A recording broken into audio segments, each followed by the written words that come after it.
Hello बच्चों, कैसे हो आप लोग? बढ़िया, मज़ा आ रहा है ना? नहीं? अच्छा, आ रहा है। हम लोग लास्ट क्लास में क्या पढ़ रहे थे? फ्रिक्शन। और उसमें हमने पढ़ा था motion of connected body in presence of friction. मैंने आपको दिखाया कुछ भी न्यू नहीं आता है, बस एक एक्स्ट्रा फोर्स फ्रिक्शन फोर्स आ गया, उसका एफ नेट निकालो, एक्सलेशन निकालो, मज़ा आ गया। और कुछ तो है नहीं, मतलब कंप्लीट एनएलएम प्रैक्टिस है, राइट? आपका एनएलएम रिविजन करवा रहे हैं। उसके बाद मैंने आपको जो दिया होमवर्क शीट, उसमें भी आपको हम क्या दिए थे? लास्ट में दिए थे मोशन ऑफ बॉडी और इंक्लाइन प्लेन। तो मैंने आपको एक सिंगल बॉडी को इंक्लाइन प्लेन पे करवा चुका हूं। अब मान लें कि एक इंक्लाइन प्लेन पे दो बॉडी है। अच्छा, कैसे इंटरेस्टिंग है थोड़ा। ये इंक्लाइन बॉडी, इंक्लाइन प्लेन है, इस पे दो बॉडीज हैं M1 and M2। And let's assume coefficient of friction between M1 and surface is mu1 and coefficient of friction between M2 and surface is mu2। अब कुछ लोग पूछते सर यहाँ पे mu1 mu2 क्या है, mu s है कि mu k? मैं आपको बोल चुका हूँ भाई, जब सिंपली mu दिया है means you have to assume both mu s and mu k are equal। यहाँ पे mu s mu k दोनों mu1 है, इसलिए दोनों mu2 है। अब हमने यहां पे रख दिया, ये स्लाइड क्या रुकारेगा? स्लाइड क्या रुकारेगा? आपको हम पिछले क्लास में बताए थे angle of repose. If this angle of inclination is less than angle of repose then block will be at rest. और अगर ये उससे बड़ा है तो स्लाइड करेगा। तो हम मान लेते हैं कि theta is greater then theta naught, where theta naught is angle of repose. और जो सबसे बड़ा स्काला होगा तो मैक्सिमम वाला उससे ही बड़ा है। अरे एंगल ऑफ रिपोज इसके लिए होगा tan इनवर्स μ1, इसके लिए tan इनवर्स μ2। अगर मान ले दोनों इक्वल है तो कोई दिक्कत नहीं। अगर μ2 बड़ा है तो मान लो कि थीटा tan इनवर्स μ2 से बड़ा है। मतलब हमने ये बोल दिया कि केस स्टैटिक नहीं है। आप इस चीज को समझ गए ना कि इसके लिए एंगल ऑफ रिपोज होगा tan इनवर्स μ1, इसके लिए होगा tan इनवर्स μ2। अब हमने बोल दिया ये जो एंगल है ये दोनों के एंगल ऑफ रिपोज से बड़ा है। That's it. अब हम अलग अलग केस लेते हैं। First case one μ1 equal to μ2 equal to μ।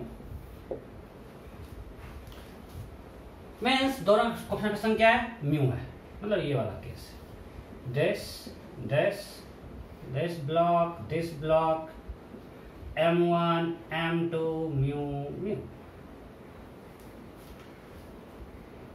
okay, and your theta is greater than tan inverse mu। इस ब्लॉक स्लाइड करेगा, ये हमको पता चल।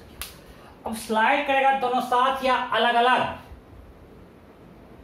तो लॉजिक अगर बोलते हैं पुल फोर्स M1G sin थीटा। चलो एफबीडी बनाते हैं।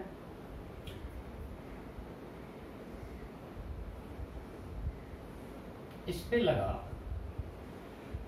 M1G sin थीटा और इधर लगेगा फ्रिक्शन काइनेटिक हो जाएगा बिकॉज चल रहा है म्यू M1G cos थीटा। मत बोलना कैसे कर दिए, आपको पता है कि नॉर्मल होगा M1G cos थीटा, इस पर होगा M2G cos थीटा और पूरे सिस्टम पे होगा M1 plus M2G cos theta.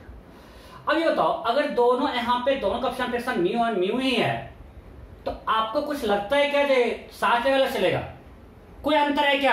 अरे जब दोनों का फ्रिक्शन सेम है तो क्या फर्क पड़ता है? ये समझो पूरा ब्लॉक है, एक सिंगल ब्लॉक को मान सकते नहीं मान सकते? मान सकते हैं ना।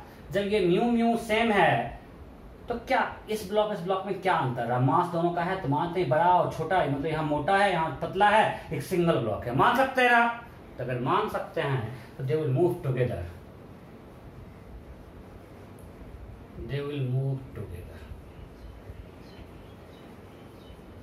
अगर साथ चलेंगे तो एक्सेलरेशन क्या होगा? नेट फोर्स कंबाइंड अगर एफबीडी बनाए M1 plus M2G sin theta और इधर लगेगा mu M1 plus M2G cos theta. Hopefully I am clear. Total mass M1 plus M2G, उसका कंपोनेंट मैं आपको बार करके दिखाने रहा हूं। आप बहुत बार कर चुके हो। इसका नॉर्मल होगा m1 plus m2g cos theta, friction kinetic है इसलिए mu into m1 plus m2g cos theta friction, और ये pull force. So net force हो जाएगा m1 plus m2g sin theta minus mu m1 plus m2g cos theta. इसे net force by mass. So they will move together with this acceleration। को लग रहा है बड़ा, बट वैल्यू डाल देंगे 1 लाइन में आएगा। ये पार्ट क्लियर है ना? अरे जब दोनों पे म्यू सेम है तो मान लो एक ट्रेन समझ लो, ट्रेन है, 2 बॉगी है इसका। जब म्यू सेम है तो साथ चलेगा, और साथ चलेगा तो इसके बीच का कांटेक्ट फोर्स क्या होगा? इसके बीच का कांटेक्ट फोर्स क्या होगा? देखो तो यहां पे सॉल्व करने से क्या आ रहा है, g sin theta, g common लो, m1 प्लस m2 कैंसिल हो गया, दिस इज एक्सीलरेशन। अब मान लेते हैं बीच का कांटेक्ट फोर्स n है, ये कुछ पुश कर रहा है n1 से। अब लिखो इसका m1 का इक्वेशन, m1 का क्या होगा, m1g sin theta plus n1 minus mu m1g cos theta is equal to m1 into a. अरे हम लोग यही करते थे जब कंबाइंड सिस्टम था, पहले कंबाइंड सिस्टम निकाल लिए, अब बीच से ब्रेक कर रहे हैं नॉर्मल फोर्स निकालने के लिए, तो करते आ रहे हैं। तो हमने सिस्टम को बीच से ब्रेक कर दिया और सिर्फ m1 का एफबीडी बना दिया। अब इस पे net force equal to mass into acceleration, तो नेट फोर्स ये हो गया, this equal to its mass m1, acceleration a का वैल्यू पुट कर देते हैं। जो आप पुट करोगे आप देखोगे n1 इक्वल टू 0 आ जाएगा। n1 इक्वल टू क्या आ जाएगा, 0। आप देख सकते हो हमने जो ही पुट किया, आप अरे ए रख दो g sin theta minus mu cos theta, सब तो कट जाएगा, n1 क्या आएगा 0। सो अगर दोनों पे कोएफिशिएंट ऑफ फ्रिक्शन सेम है, they will move together and contact force between them will be 0। Case 1। कोई दिक्कत नहीं? केस 2।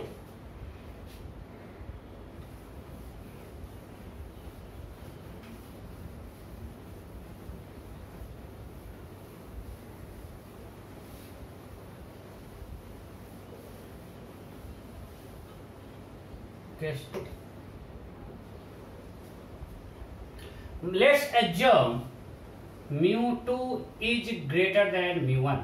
mu1 छोटा है, इस पे फ्रिक्शन है, इस पे फ्रिक्शन कम है। अगर इस पे फ्रिक्शन कम है मतलब कौन फास्ट चलेगा?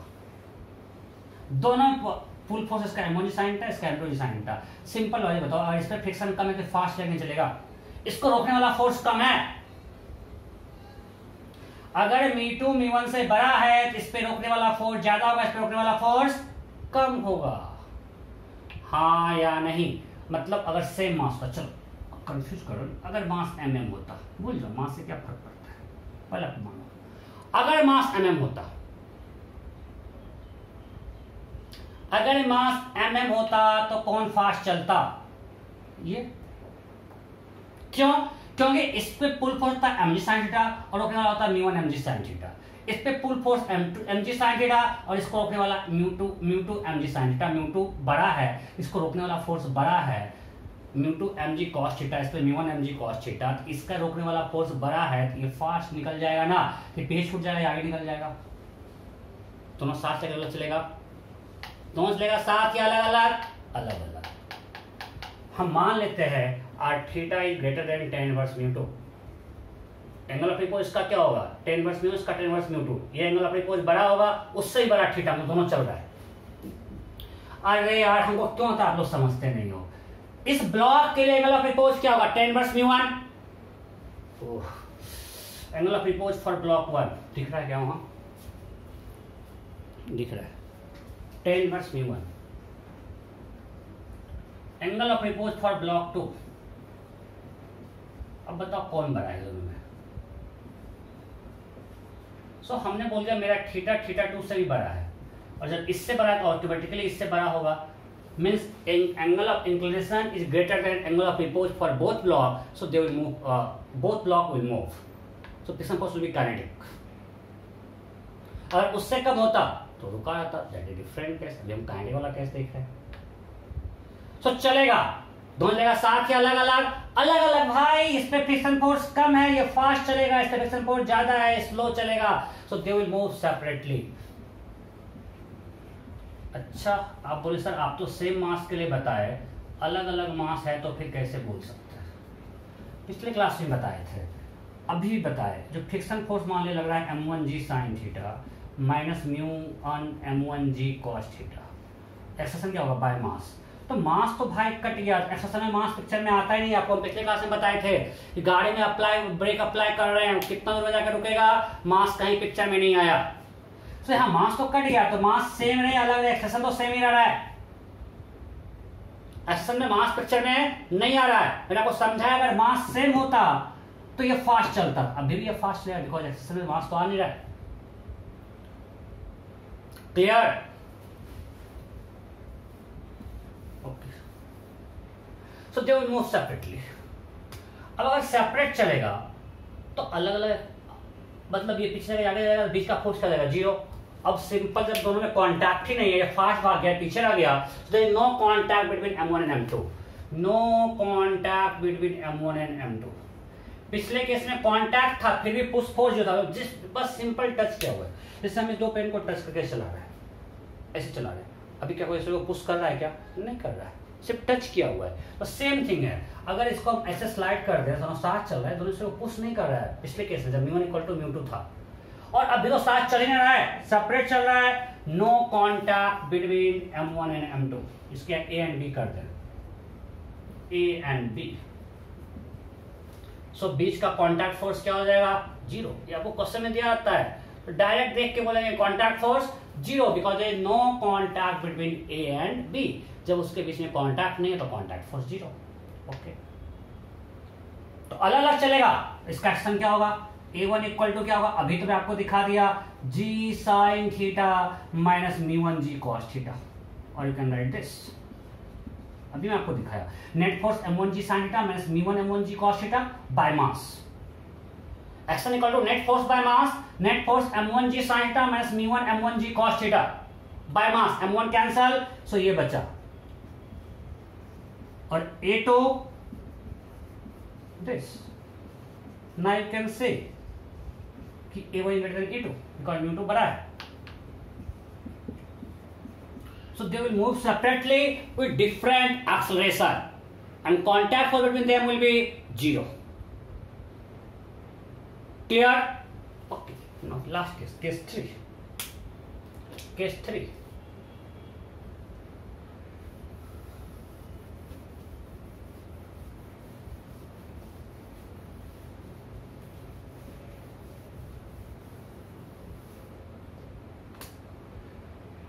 Case 3.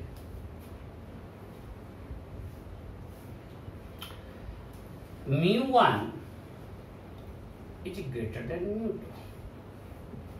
अब इस पे फ्रिक्शन ज्यादा है तो ये तेज चलना चाहेगा, बट पीछे वाला बिना इसको पुश किए हुए आगे आ सकता है क्या? मान लिए एक बहुत तेज दौड़ने वाला, उसके सामने एक मोटा आदमी आ गया और बस एकदम रास्ता नहीं, उसको बगल से निकलने का रास्ता नहीं, बस 1 लेन रोड है, तो उसको धक्का देके आगे जाना पड़ेगा ना, कोई ऑप्शन नहीं है। हम तेज भागना चाह रहे हैं, बस सामने रोड है भाई, ये जा रहा है, इसको धक्का देके भागो, क्योंकि वो उतना तेज नहीं दौड़ सकता है, हमको उसको पुश करके ही साथ ले जाना पड़ेगा और कोई ऑप्शन नहीं बचा।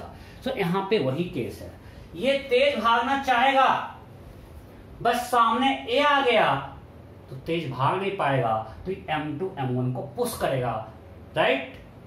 दोनों चलेगा साथ या अलग अलग?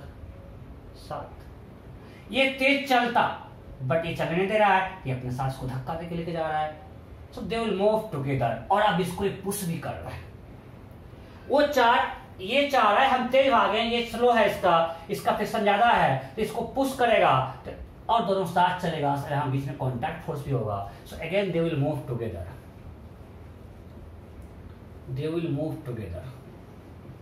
ओके, जब साथ चलेगा तो what will be acceleration? Combined FBD बना लेते हैं, वो पता है दोनों साथ चल रहा है।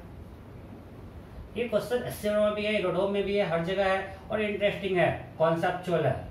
m1 + m2g sin थीटा इस पे friction force μ1 m1g cos theta, इस पे friction force μ2 m2g cos theta. मैं नॉर्मल वे नहीं दिखा रहा हूँ, हम बस इस अलोंग द इंक्लाइन फोर्स में इंटरेस्टेड है, बस सिर्फ वही दिखा रहा हूँ।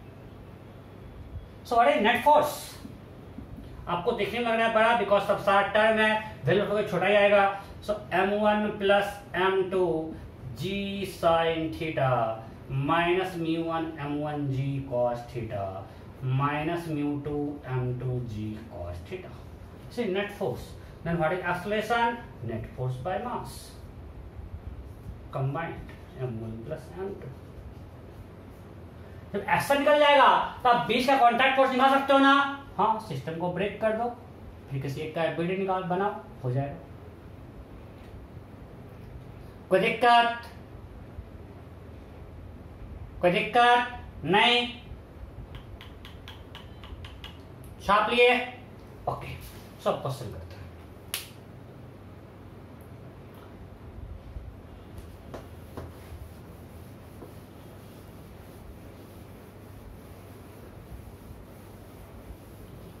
सेकेंड केस में कौन बना था? μ1। So our theta is greater than tan inverse μ1, लिख लेना। Third case our angle of inclination is greater than tan inverse μ1, because दोनों चलेगा। ओके, अब एक क्वेश्चन करते हैं सिंपल। ये है 37 डिग्री,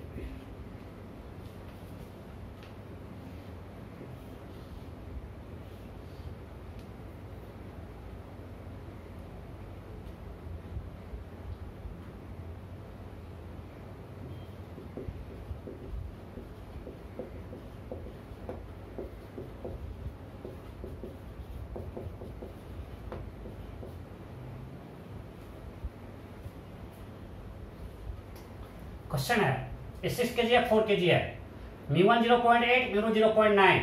क्वेश्चन क्या है? Find acceleration of each block.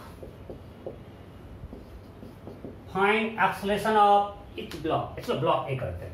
Find acceleration of block A. Find acceleration of block A. Option A 6 metre per second square. Option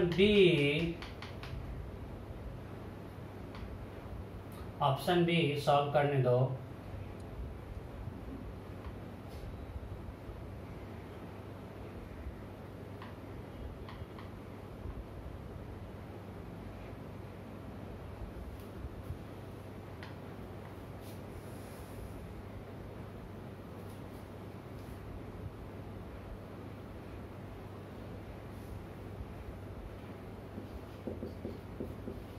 This meter per second square। Option C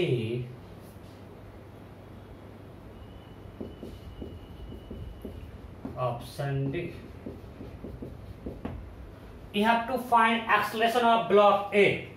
Find acceleration of block A.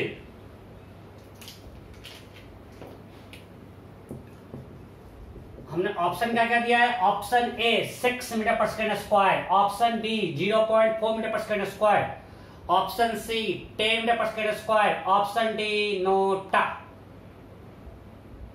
हो गया? Okay, सो आप लोग फंस गए जाल में। अरे यार, आप क्वेश्चन देखते टूट नहीं पड़ना है। इसका एंगल ऑफ रिपोज क्या होगा? स्टेट अभी जो मेरा होगा एंगल ऑफ रिपोज, इसके लिए क्या होगा? tan इनवर्स 0.8 और इसके लिए क्या होगा? tan inverse 0.9। और मेरा जो इंक्लिनेशन है तो tan थीटा कितना है? 3/4 tan 37 0.75। सो 0.75 ही है मेरा tan थीटा, और ये tan इनवर्स 0.8 मतलब मेरा जो इंक्लिनेशन है दैट इज tan इनवर्स 0.75। अब बताओ जो इंक्लिनेशन है वो एंगल ऑफ रिपोज से बड़ा या छोटा है? छोटा है। मेरा इंक्लिनेशन एंगल ऑफ रिपोज से छोटा है, और जब छोटा है मतलब system will be at rest, action of each block A equal to A B is equal to 0। मेरा angle of inclination angle of repose से छोटा है, दोनों रेस्ट में रहेगा। अच्छा, इसने अच्छा क्वेश्चन पूछा। अब बोल दिया सर ऐसा होता कि ये होता 0.8 और ये होता 0.6, तो अभी क्या होता? पूछा उसने,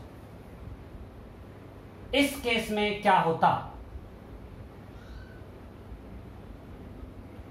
आप ही बता दो। चलो, इस केस में क्या होता?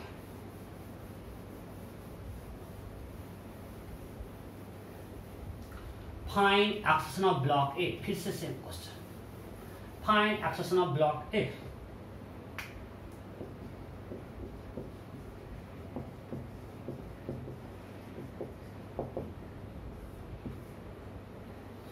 कीजिए, मैं भी कर रहा हूं, आप भी कीजिए फटाफट फटाफट। Find acceleration of block A.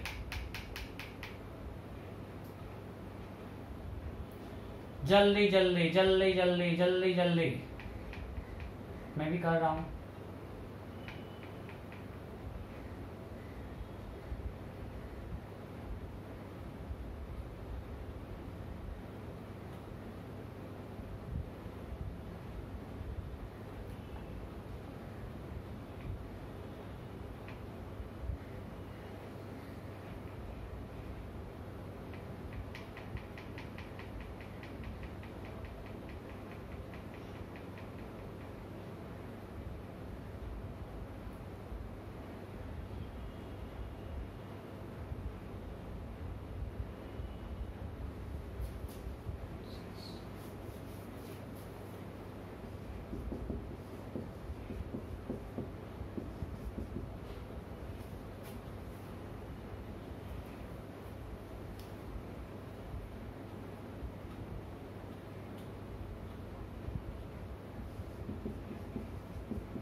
Okay, you have to find sum of block A. Option A 6, option B 2.4 meter per second square, option C 0.24 meter per second square, option D 0.4, option E NOTA.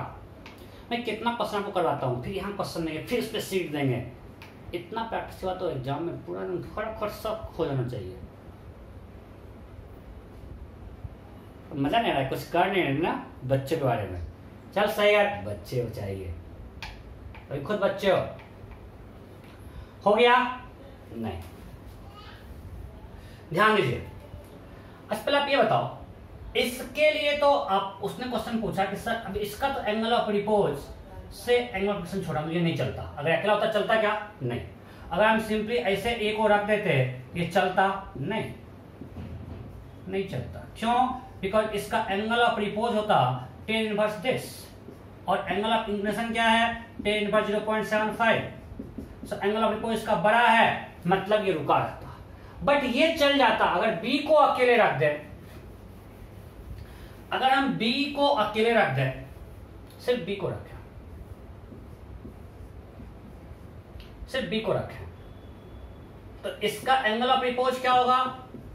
tan inverse this. उससे पैसे नहीं बताए थे, उसका use करने के लिए बताए थे। और ये एंगल 37 है, सो इंक्लिनेशन मेरा क्या है? tan inverse 0.75।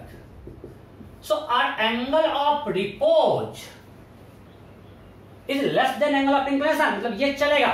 और भाई अब ये रुका रहता, ये चलता, फिर से प्रॉब्लम है, सामने आ गया रोड़ा। अब बिना ए को चलाए बी चल पाएगा क्या? नहीं। उसका दुर्भाग्य है कि इसके सामने ये आलसी प्राणी बैठा हुआ है, इसको बिना धक्का दिए वो आगे नहीं बढ़ सकता है भाई, तो इसको पुश करना ही पड़ेगा। मतलब इसको अब ये धक्का ये चाहेगा हम रुके रहे, क्योंकि फ्रिक्शन इसको अब ये इसको पुश करेगा, चल चल चल, तो दोनों साथ चलेगा अलग अलग। अभी वाला केस हो गया μ1 बड़ा है μ2 छोटा है। जब हमने केस 3 किया था, केस 3 वाला हो गया नहीं, ये कौन सा केस हो गया? केस 3। और जब ये केस 3 हो गया मतलब दोनों साथ चलेगा, और जब साथ चलेगा तो हमको निकालना है एक्सेलरेशन। दोनों एक्शन सेम होगा तो साथ चलेगा, तो कंबाइंड एफबीडी बना लेते हैं। साथ चलेगा तो ड्रॉ कंबाइंड एफबीडी। इधर लगेगा m1 plus m2, m1 plus m2 6 plus 4, अरे 10 g sin 10 into 10 into sine 37 3/5। m1 plus m2 g sine theta.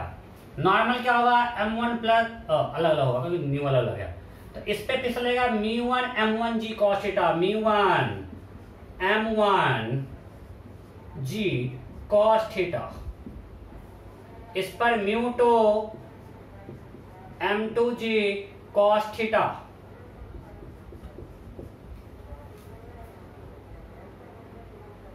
कोई दिक्कत नहीं। सो अब सिस्टम पे नेट फोर्स क्या हो गया? दिस इज इक्वल टू 60, और ये कितना होगा? 48 इंटू 0.8, देखो 38.4, दिस इज 38.4 न्यूटन। ये कितना है? 32 इंटू 0.6, देखना तो उसने मिस्टेक नहीं कर रहा है ना। 32 इंटू 0.6 19.2। सो सिस्टम पर नेट फोर्स क्या है? Net force equal to 60 minus 38.4 minus 19.2 newton, that is 60 minus 426। मैं भी डाटा यही सेट कर रहा हूं, यही सामने आपके सॉल्व कर रहा हूं, कुछ भी मैं सोच के नहीं आ रहा हूं, बस मजा आ रहा है। कुछ पूछ रहे हो मैं कर दे रहा हूं, कोई दिक्कत? सो net force this mass 10 kg. So what is acceleration? Acceleration will be 2.4 by 10. This much meter per second square. That is 0.24. So acceleration was 0.24. कोई दिक्कत नहीं? तो ऐसे ही पूछता find contact force between A and B. ये question है। Next, find contact force between A and B. Find contact force between A and B। आपको A और B के बीच का कॉन्टैक्ट फोर्स निकालना है। A और B के बीच का कॉन्टैक्ट फोर्स निकालना है। ऑप्शन ए। यार ये क्या कर रहा है? Okay, yeah. So you have to find contact force between A and B. फटाफट आप करते हो, मैं भी कर रहा हूं।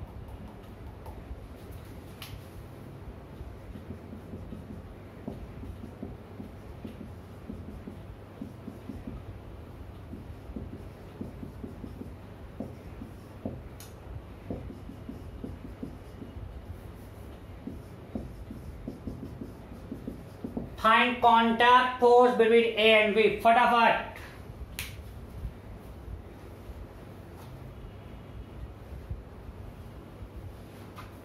हो गया क्या? अच्छा पहले बताओ, यहां पे जीरो होगा क्या? कभी नहीं होगा जीरो। क्यों? अभी आपको लिखा है ये इसको पुश कर रहा है, दोनों साथ चल रहा है, और ये इसको पुश भी कर रहा है, इसको पुश करके जा रहा है, मतलब ये धक्का दे रहा है, तो जीरो तो नहीं होना है। चेक करते हैं। अभी आपको हम एक्सप्रेशन निकाल देते हैं। अब कॉन्टैक्ट फोर्स निकालना है तो बीच से सिस्टम को ब्रेक किए, अब सिर्फ एक का एफबीडी बनाते हैं, सिर्फ एक का बनाते हैं, सिर्फ एक का एफबीडी बनाओ। अगर सिर्फ एक का एफबीडी बनाते हैं तो इधर लगेगा 36, अभी हम लोग किए हैं, इधर फ्रिक्शन 38.4, और ये बी इसको पुश कर रहा है कुछ N1 से या एफ से पुश कर रहा है, राइट? अब इसका एक्शन हम लोग निकाल चुके हैं, दोनों साथ चल रहा है, 6.24 मीटर पर सेकेंड स्क्वायर अभी निकाले थे। So F plus 36 -38.4 equal to 0.24 into 6. Net force equal to mass into acceleration. Net force equal to mass into acceleration. So we got F minus 2.4 equal to 1.44. Right? So for its contact force, that is 2.4 plus 1.44. This is 3.84 Newton. कोई दिक्कत? So contact force between A and B क्या होगा? 3.84. ये हम लोग कर लिए. Next next next. अब उसका एक और कितना तुम्हें डाउट होता है. अब उसका अगला डाउट है कि सर उल्टा कर दो, उल्टा कर दो. अरे कर देते हैं भाई, तुम्हारी आत्मा की शांति के लिए. क्या डाउट है कि सर आप एक काम करो, इसको कर दो 0.8 4 kg को, और इसको कर दो 0.6. Now find acceleration of A. Now find acceleration of A. Option A, this. Question क्या है? Find acceleration of A. पूरा टाइम पास कराया जा रहा है हम. Find acceleration of A.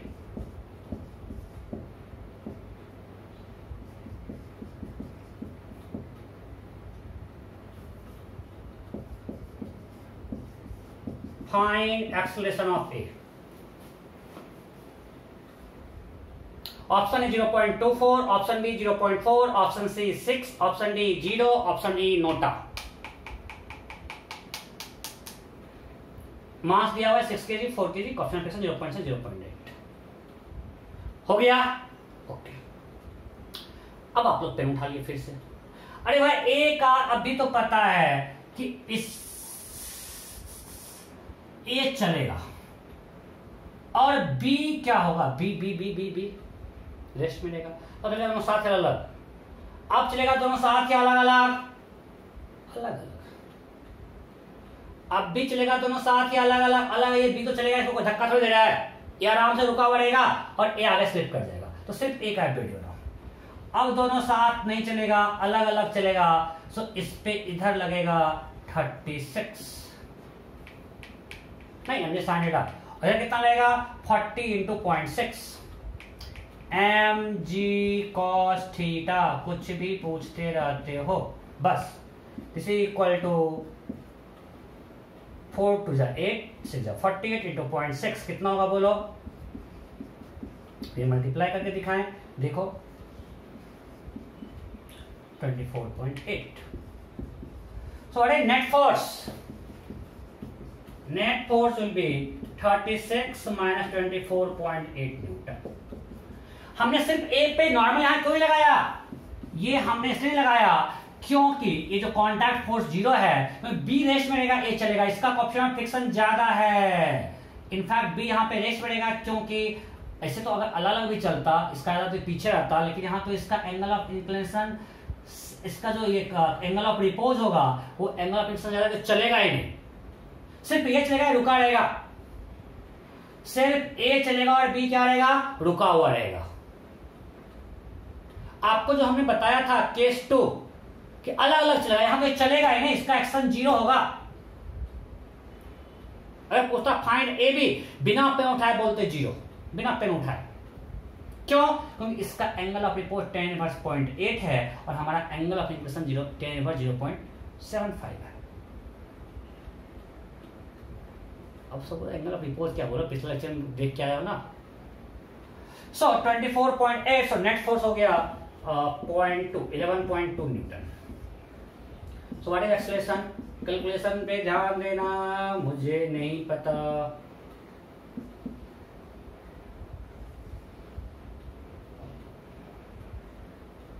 जो भी है कुछ इस तरह से आएगा.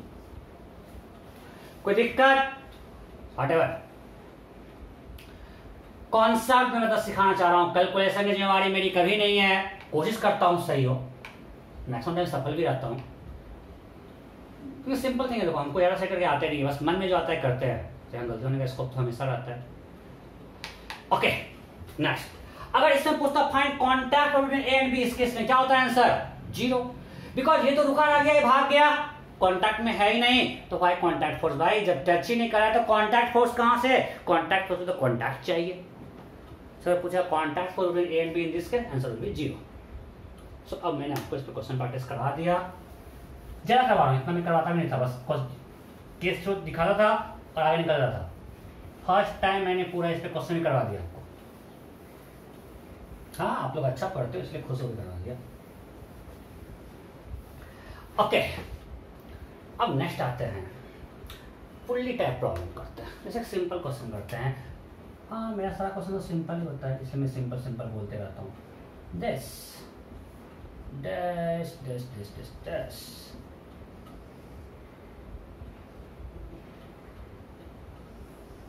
this this this ओके, ये मानते हैं 8 kg, ठीक है, ये 10 kg और म्यू 0.5, म्यू क्या है? 0.5, ए एंड बी। क्वेश्चन है find acceleration of block A. Question क्या है? Find acceleration of block A. Option A 1 metre per second square, option B 2 metre per second square, option C 0, option D newton. You have to find acceleration of block A। ठीक है, आपको दिख रहा है action of block A निकालना है। Option A 1, option B 2, option C 0, option D newton. Okay अब मैं करता हूं, देखो इसका जो तरीका आता है बुक में, मुझे वो पसंद नहीं है। बुक में क्या बोलता है कि पहले मान लो इधर चल रहा है, अच्छा अगर फिक्सर नहीं होता और हम मानते इधर चल रहा है, अगर ऐसे यहाँ पे नहीं है केस, चलो इसको, और आंसर आता है नेगेटिव, मतलब इसका मतलब उल्टा चलता है। नहीं इसमें आप कंफ्यूज करोगे, अगले क्वेश्चन तरीका होता होगा, मेरा तरीका अलग है। बुक में क्या होता है उसको छोड़ो। मैंने आपको क्या बताया? मैंने आपको बताया कि जब भी क्वेश्चन फ्रिक्शन का है, first thing you have to check friction will be static और काइनेटिक। यहीं से क्वेश्चन सॉल्व करना शुरू करो कि सबसे पहले ये चेक करो कि मेरा फ्रिक्शन स्टैटिक होगा या काइनेटिक होगा, ऑलवेज। अब कैसे देखेंगे भाई स्टैटिक काइनेटिक है? तो हम पहले मान लेते हैं कि स्टैटिक है, एज्यूम कर लेंगे। मैं बोल रहा हूं अभी से जहां भी फ्रिक्शन यूज करूंगा, अभी से जहां तक आगे जितना भी हम पढ़ाएंगे, सबसे पहले क्या मान लेंगे? फ्रिक्शन स्टैटिक है। अभी भी तो यही मानते आ रहे थे। पहले मान लेंगे स्टैटिक, फिर स्टैटिक होने के लिए रिक्वायर्ड फ्रिक्शन निकालेंगे। अब जितना चाहिए अगर वो औकात के अंदर है, मतलब हमने जो माना वो सही है, और अगर हमने जो माना स्टैटिक के लिए और उसका जो रिक्वायरमेंट हुआ स्टैटिक होने के लिए, अगर वो औकात से बाहर है, हमने जो माना गलत है। कंफ्यूज मत करो, एग्जांपल नहीं पे लेकर समझ में आ जाएगा। हम सबसे पहले मान ले कि स्टैटिक है, मान लिए स्टैटिक, क्या मान लिए? स्टैटिक। सो लेट्स एज्यूम अगर यहां स्टैटिक है तो रेस्ट मिलेगा, तो रेस्ट मिलेगा, मतलब होल सिस्टम रेस्ट मिलेगा। डन। अगर हमने मान लिया कि यहाँ पे स्टैटिक फ्रिक्शन है तो ये रेस्ट में, और ये कनेक्टेड है तो ये भी रेस्ट मिलेगा, मतलब होल सिस्टम रेस्ट में, राइट। यहाँ पे आसानी से हो गया कि हमने मान 2 ही ब्लॉक है, ये रेस्ट में, ये भी रेस्ट मिलेगा, होल सिस्टम रेस्ट में है। अगर होल सिस्टम रेस्ट में है तो यहाँ टेंशन क्या होगा? 80, बिकॉज पे नेट फोर्स 0। अगर होल सिस्टम रेस्ट में होता तो यहाँ 80 होता, चलता तो 80 नहीं होता। आप कंफ्यूज मत करना, मुझे आप लोगों से बहुत डर लगता है, कुछ लोगों से कुछ भी एज्यूम कर लेते हैं। अगर होल सिस्टम रेस्ट में होता तो ये 80 भी क्या होता? 80। ओके, जब ये 80 है तो ये क्या होगा? 40। अगर होल सिस्टम रेस्ट में है, ये 80 तो ये 80, यहाँ पे टेंशन 80, अगर यहाँ टेंशन 80 तो ये हाफ ऑफ 40। कोई दिक्कत नहीं। ओके, यहां 40 तो यहां भी 40। अब इस ब्लॉक को खींचने वाला फोर्स क्या है? 40। So to stop it we need 40 Newton. So our required friction force क्या है? स्टैटिक रखने के लिए रिक्वायर्ड फ्रिक्शनल फोर्स क्या है? 40। ये समझ में आया कि नहीं? मैंने क्या बोला कि जब भी क्वेश्चन फ्रिक्शन का आए, पहले आप मान लो कि होल सिस्टम रेस्ट में है। फ्रिक्शन देखते ही आपको सिस्टम को रेस्ट में मान लेना है।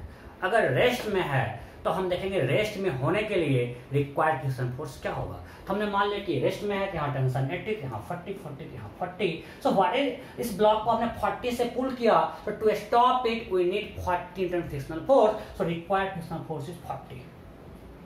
ओके, अब यहाँ पे लिमिटिंग फ्रिक्शन क्या है भाई? तो mu S into normal. So औकात है इसका 50 का, मतलब हमको चाहिए 40, इसका औकात 50 है। औकात के अंदर की बात है, खुश रहेगा फ्रिक्शन रोक देगा भाई।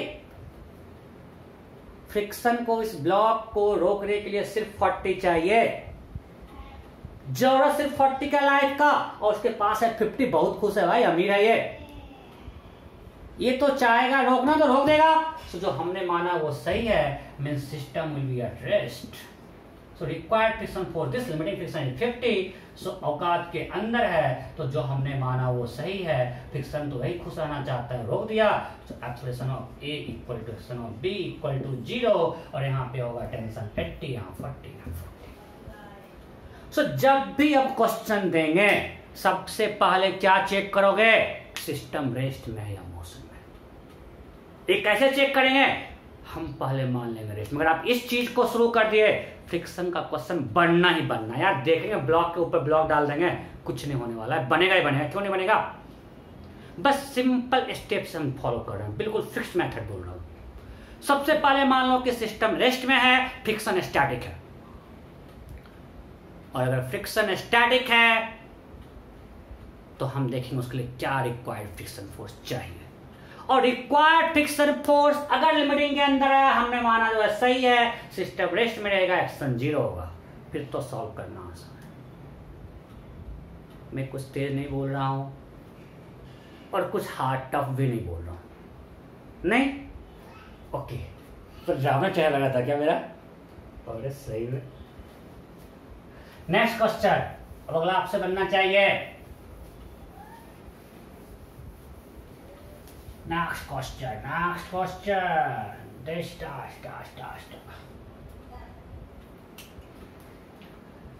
बहुत ही बिल्कुल सिंपल टाइप क्वेश्चन। देखो मेरा तो काम है, बस हो गया, हम ये करवा दिए। अब कुछ जितना भी क्लास में करवा पाएंगे, इस पे आगे क्वेश्चन देंगे आपको होमवर्क में। जितना क्लास में हुआ और फिर इस टाइप का होमवर्क, फिर आप लोग कंफर्टेबल हो जाओगे। मुझे पता है आप लोग तो होशियार हो। Okay,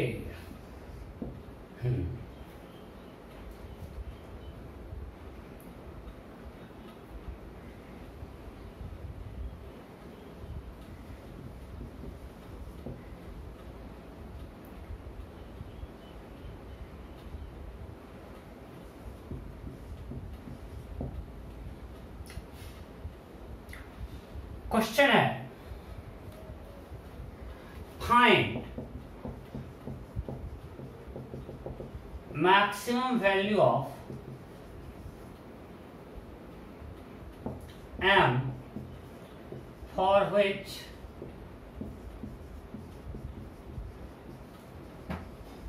system remains at rest. Find maximum of capital M for which system remains at rest.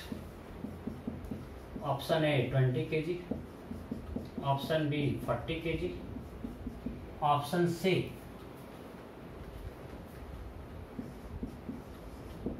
6 kg, option D 18 kg, option E NOTA. You have to find maximum value of m for which this whole system remains at rest. हो गया। Option A 20, option B 40, option C 6, option D 18, option E NOTA. हो गया ना? चलो मैं करता हूं। तो हमने बोला तो क्वेश्चन है सिस्टम रेस्ट में है, तो कुछ मानना ही नहीं है।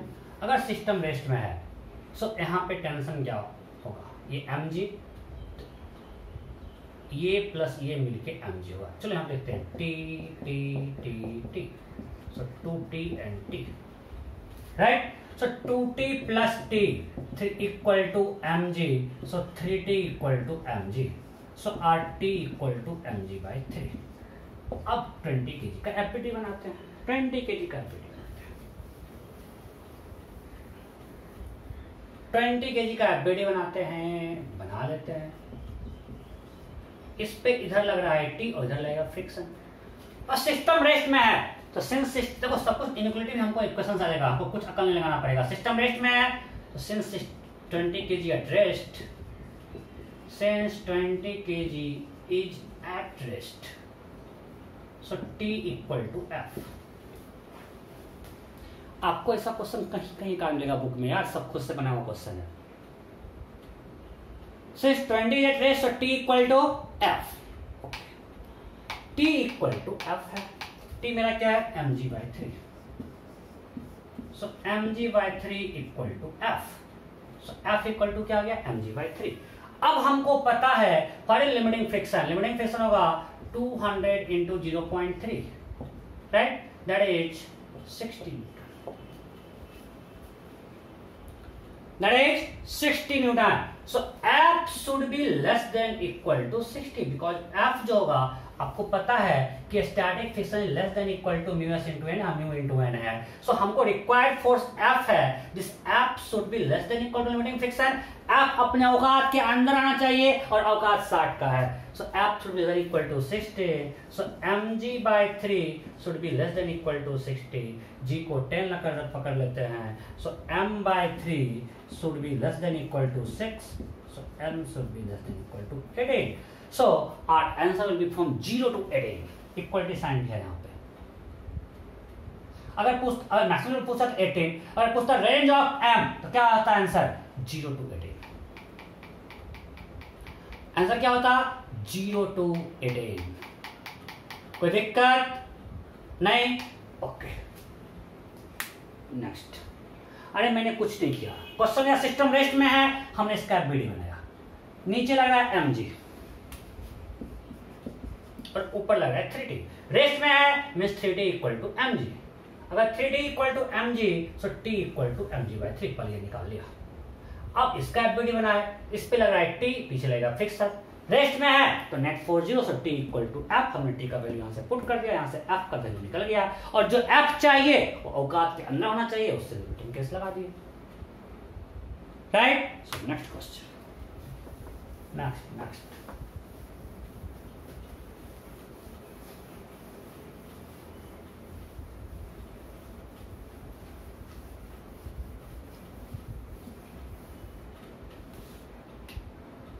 next this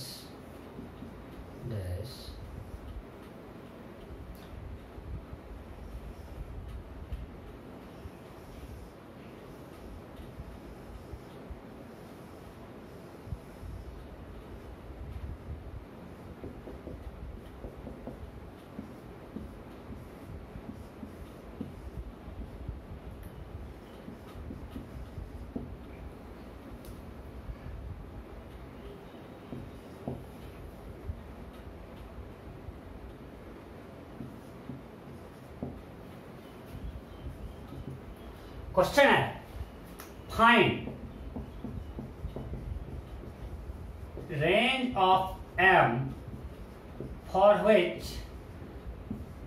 system remains at rest.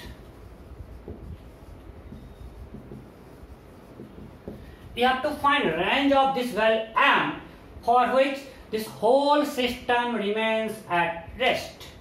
Option A, m should be greater than 50, m should be less than 15 kg, तो इक्वल लगा देते हैं। Option C, m should be greater than equal to 50 kg। Option D और E this, ये हमने calculation किए, कुछ गड़बड़ होने पे आंसर आ जाए। हो गया, You have to find range of M for which this whole system remains at rest. कर लिया, चलो हम करता हूं। फिर से बिल्कुल सेम टाइप है, कुछ भी नया नहीं है। हम पहले इसका वीडियो बनाए। नीचे लग रहा है 600, ऊपर यहाँ पे 2T। अब इतना दिखाना पड़ेगा T T T T T, so 2T 40. So since system is at rest, so 40 is equal to 600, so T equal to 150 Newton. हमने T निकाल लिया। अब इसका वीडियो बनाते हैं कैपिटल M का, इधर ही बनाएगा, बनाते हैं ऊपर लिख, थोड़ा जगह छोटा पड़ जाएगा। सो हमने लिखा 40 equal to 600, so T equal to 150 metre. अब हम लोग इसका एफबीडी बनाते हैं। इधर आएगा T और इधर आएगा F, राइट? ओके, और T मेरा कितना है? 150। T कितना है? 150। Okay, now if whole system is at rest, so net force has to be 0, so T equal to F। नहीं, so F मेरा आ गया 150। so this is required friction force for a limiting friction। 0.3 into normal का होगा यहाँ पे mg, so limiting friction है 0.3 mg। so our required friction 150 should be always less than limiting friction। यहाँ पे एकदम बिल्कुल ढंग से रखना है। हमारा हमेशा फ्रिक्शन फोर्स लिमिटिंग फ्रिक्शन से छोटा होना चाहिए। सो रिक्वायर्ड फ्रिक्शन 150 है, this should be less than equal to limiting friction that is mg, so 0.3 into m into 10, so 150, this ये cancel, 15 should be less than equal to 0.3 m, so m should be greater than equal to 15 by 0.3, 150 by 350, right?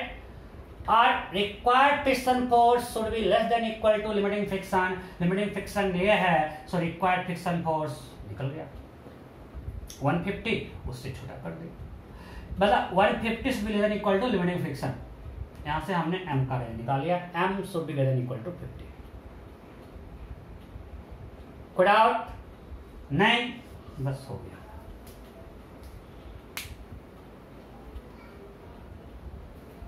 आगे next. सो आप less than जो मारे ध्यान रखना कि यहाँ greater equal to आया, सारा साइड हमको खुद इक्वेशन से मिल रहा है। और ऐसे ही आपको लगा होगा अगर मास बढ़ेगा तो फ्रिक्शन फोर्स वहां बढ़ेगा, लिमिटिंग फ्रिक्शन बढ़ेगा। Next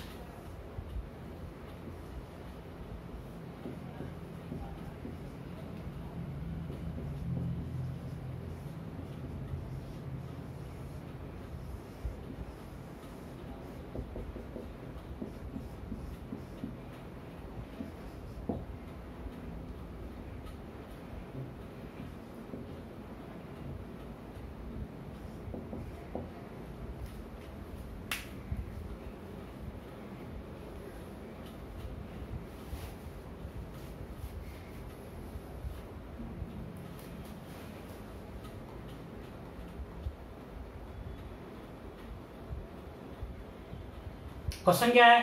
find range of m for which system remains at rest। Find range of m, this capital M, for which system remains at rest। फटाफट करो, मैं भी कर रहा हूं, फटाफट।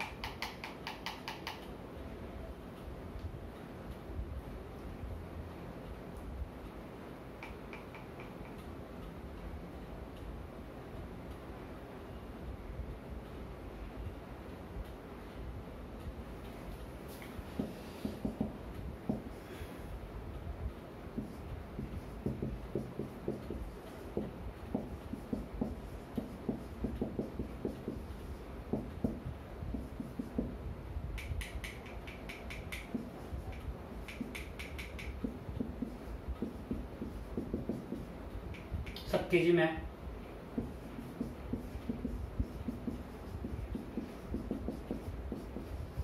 KG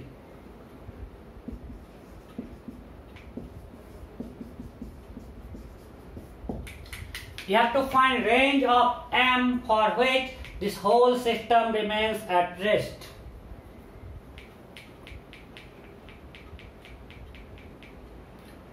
Option A m greater than equal to 5.4 kg. Option B m less than equal to 5.4 kg. Option C m lies between 1.25 to 5.4 kg. Option D m lies between 0.6 to 5.4 kg.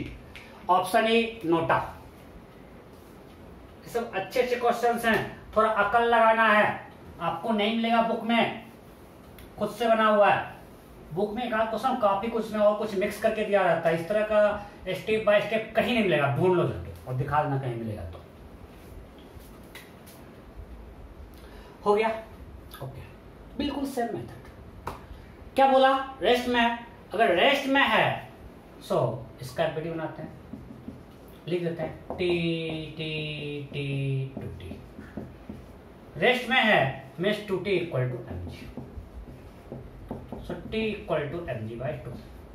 Okay, अब बनाते हैं 10 kg का average.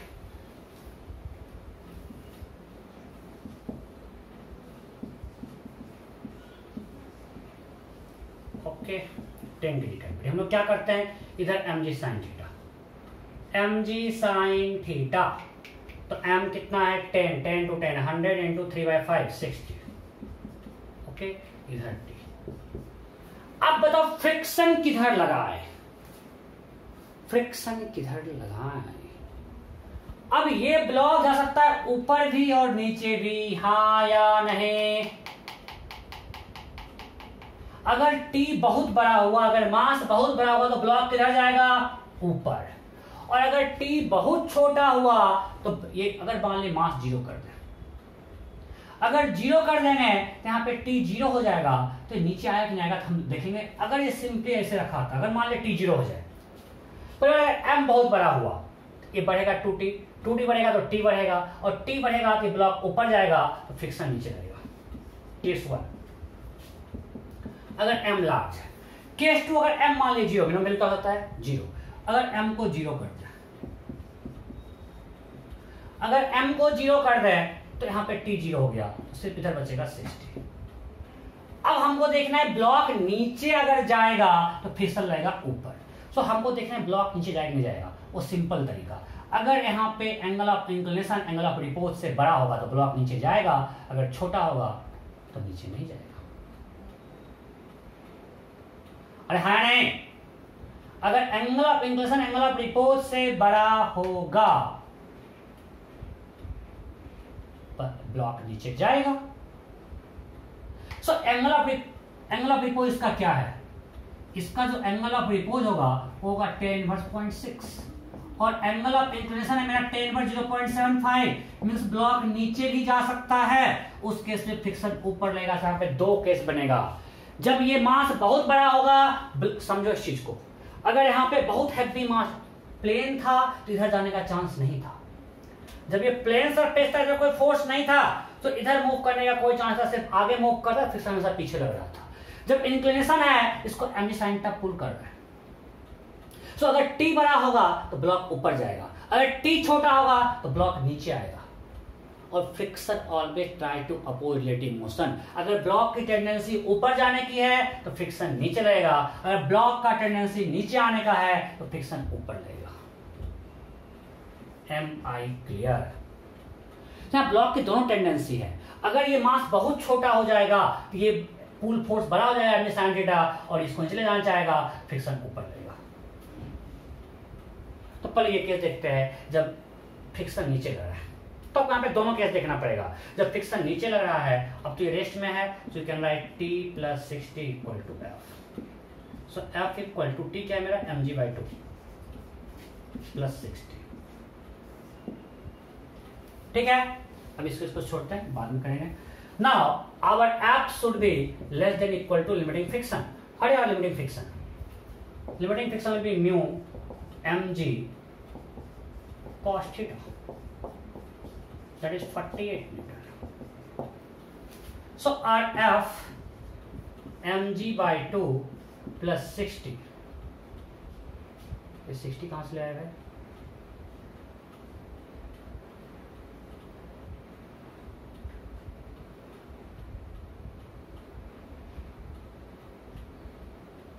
गलती कर दी है ना, देखने को ये क्या हो गया?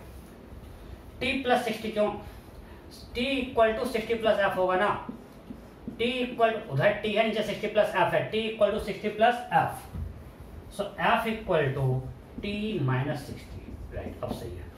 सो this t minus 60 should be less than equal to limiting fix rise 48, और मेरा t क्या है? mg/2. So mg/2 should be less than equal to 108, right? कोई दिक्कत? यहां तक कोई डाउट है? नहीं? मैंने ऑप्शन में गलती कर दिया. सो m should be less than equal to 216/10, so m should be less than equal to 21.6. एक तो ये आया, नोटा बचा रहा है हमको. इसमें कोई डाउट?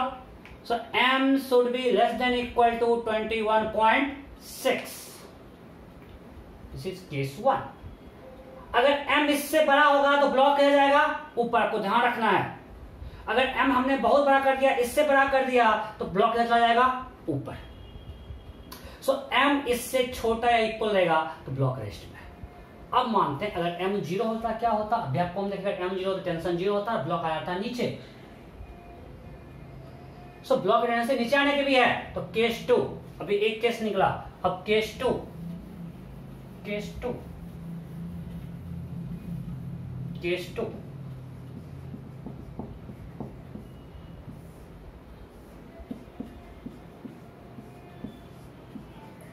केस 2 m छोटा है, उसका टेंशन नीचे आने की है, तो फिक्शन लेगा इधर, राइट? कोई दिक्कत? सो इस केस में फिक्शन फोर्स क्या होगा? तो अब होगा t plus F equal to 60. So f equal to t minus 60 minus t, and f less than equal to fl, तो 60 minus T equal to 48. So इधर से आया t greater than equal to 12 and t mg/2, so this greater than equal to 12, so m greater than equal to 2.4. So हमारा जो m का range आया वो आया 2.4 टू 21.6 kg. आपको ये ध्यान रखना है. m क्या है? 2.4 से 21.6 तक.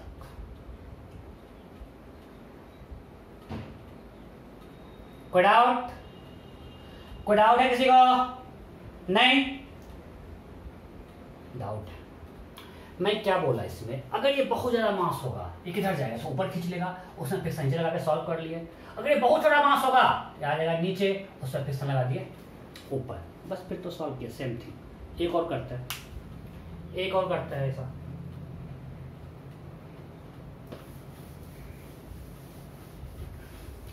सर क्या क्या करवा रहे हो? अरे यही तो इसमें मजा है. फिक्सन को फील लो, समझो. सिंपल फिक्सन फोर्स लगाए, एक्शन निकाल लिए, वो तो क्या है, वो तो एनएलएम में पढ़ चुके हैं. उसको क्या कराए? वो भी कराएंगे. Okay next.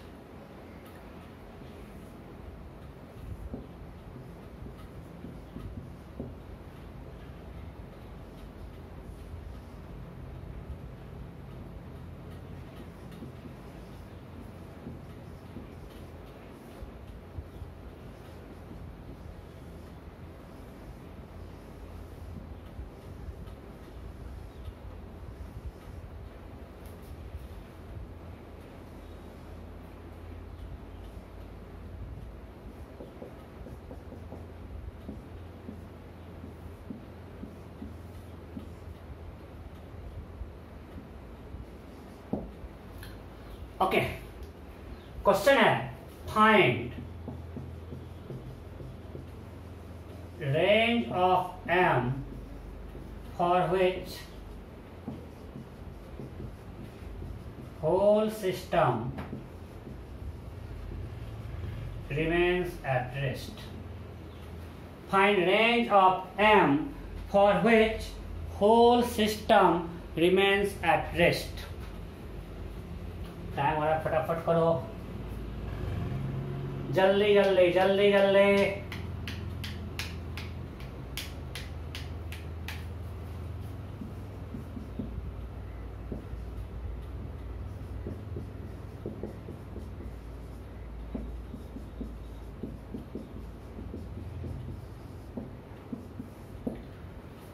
Option C,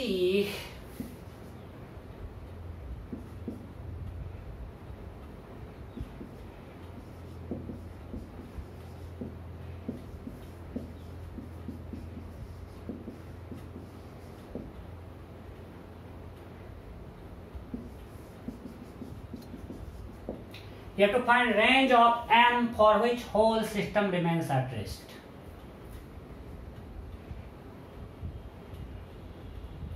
option A M greater than equal to 12.4 kg, option B M is less than equal to 12.4 kg, option C M is greater than equal to 14.96 kg, 49.6 kg, option D M is less than equal to 49.6 kg, option E NOTA. हो गया, बिल्कुल same type question. पहले मुझे ये बताओ, इसमें minimum value 0 होगा कि नहीं होगा? देख के बिना सॉल्व किया, सॉल्व करो आंसर नेगेटिव आ जाएगा आपका M का रेंज, बट यहाँ बिना सॉल्व किया बोलते हैं M मिनिमम M 0 होगा। हाँ, क्यों? कि अगर यहाँ पे कुछ नहीं भी होगा तब भी नीचे आएगा नहीं, because it's angle of repose is 0.8 and our angle of inclination is this. So angle of inclination is less than angle of repose. So अगर यहाँ पे कोई भी मास नहीं होगा तब भी इसको खींचना रोक लेगा, ये कभी नीचे नहीं जाएगा। इस ब्लॉक में कभी भी नीचे जाने की टेंडेंसी होगी ही नहीं। इसे देखो लिमिटिंग फंक्शन कितना है, FL कितना है 64। अरे म्यू एम जी कॉस्ट है, FL 64, इधर खींचने वाला 60। अगर टेंशन 0 होगा तब भी ये नहीं नीचे ला पाएगा, बिकॉज ये 60 और फिसल का होगा 64 है। तो ये ब्लॉक कभी भी नीचे नहीं जाएगा, कभी नहीं। इसमें टेंडेंसी सिर्फ ऊपर जाने की, इसमें सिर्फ एक केस है, केस 2 नहीं आएगा। अगर आप लोगों भी तो आपका M नेगेटिव आ जाएगा। हम यहाँ देख के बोल सकते हैं भाई लिमिटिंग फ्रिक्शन 64 है। ये कहां से ले आए रे यार? Normal M G cos theta 100 into 4/5 80, normal 80, limiting friction 0.8 into 80 64। So limiting 64 है, खींचने वाला एम जी साइन का सिर्फ 60 है, कभी नीचे नहीं आएगा। इसमें कभी टेंडेंसी नीचे आने की नहीं होगी, ये ब्लॉक से ऊपर जा सकता है। तो अब इसका यहां पे देखते हैं, T T T T T 2t 2t नीचे mg। So 4t equal to mg, so t equal to mg by 4, t equal to mg by 4। अब इसका एफपीटी बनाते हैं। सिस्टम या रेस्ट, टेंडेंसी ऊपर आने की, फिसल आएगा नीचे और इधर आएगा 60। सो अगर सिस्टम रेस्ट में है, ये मैं मिटा रहा हूं, t equal to 60 plus f। t equal to क्या होगा 60 plus f, so f equal to t minus 60। This equal to 64, limiting friction छोटा होना चाहिए। This equal to 64, so t should be less than equal to 124 and t equal to mg by 4, so this should be less than equal to 124, so m should be less than equal to 49.6 kg। बस minimum तो 0 होगा, कोई doubt नहीं? सो अब बस इस पे एक क्वेश्चन होमवर्क देते हैं और अगले क्लास में आगे बढ़ेंगे। फ्रिक्शन के साथ 2 क्लास और लगेगा, फिर खत्म हो जाएगा। सो होमवर्क क्या है? ये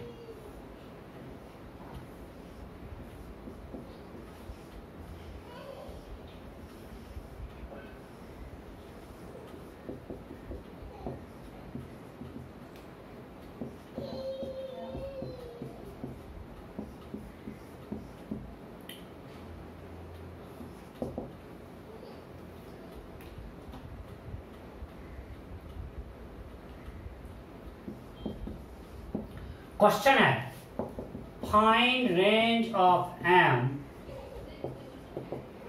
for which system remains at rest. ये आपका होमवर्क है। मैंने उल्टा कर दिया, यहां से सही कर दिया, एम दे दिया। You have to find range of m for which system remains at rest। सबसे बढ़ना चाहिए। अगर आप समझ गए आज का लेक्चर, ये आपसे आसानी से बन जाएगा। ठीक है, फिर रखते हैं। Okay, bye bye.